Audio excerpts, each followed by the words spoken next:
welcome to Fairbanks. I know a lot of folks are actually from here and have lived here a long time.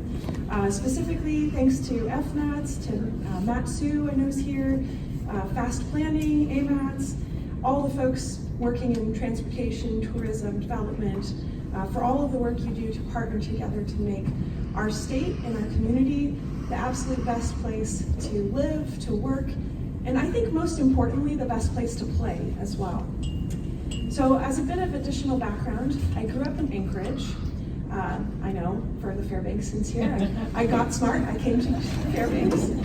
But I grew up in Anchorage, climbing mountains, camping in the Chugach, skiing at Kincaid Park, playing in the mud flats.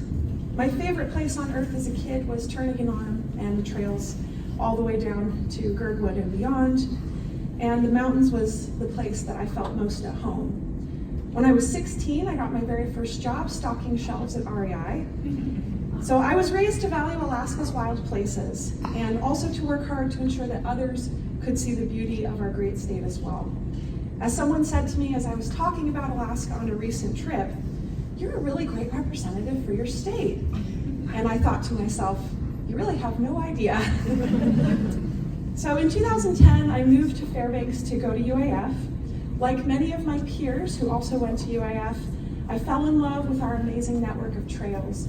I also fell in love with the extremeness of living in a place that's -40 to -50 in the wintertime, where the air literally hurts your face, all the way up to almost 90 degrees in the summer, and this dusty, hot, colorful, dynamic place that we call home.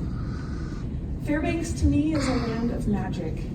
The air twinkles in the midwinter sky, and at night that same sky comes alive with the most spectacular and colorful displays that can be found naturally anywhere on Earth. In the spring, the return of light and warmth leads to our residents awakening with a certain kind of frenzy from their almost hibernated state.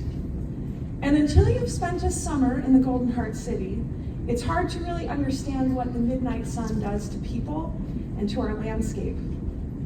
Right now, we're experiencing my favorite time of the year in all of interior Alaska, as we're bathed in these glorious and golden days of fall.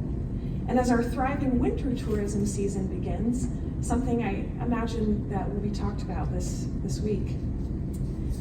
Fairbanks is the type of place that grabs onto your heart and takes you away forever.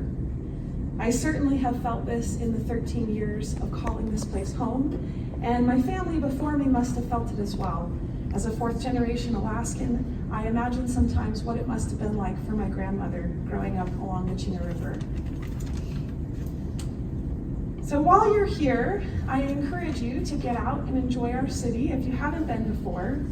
Whether you choose to take a walk at Kramer's Field, have a drink at one of our great breweries, take in a late night Northern Lights tour. I saw them out last night. It's really great.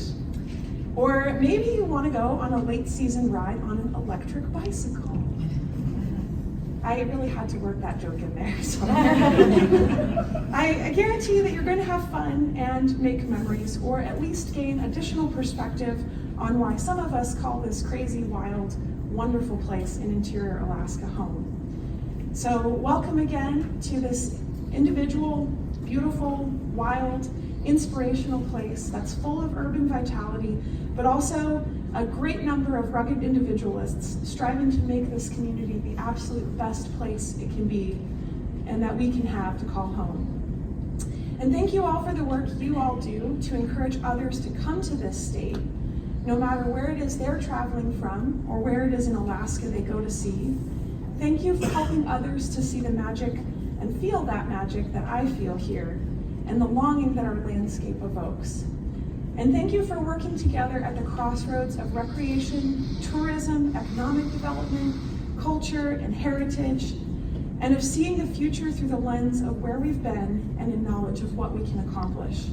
None of our areas of work happen in a vacuum, so that's why gathering together is so important.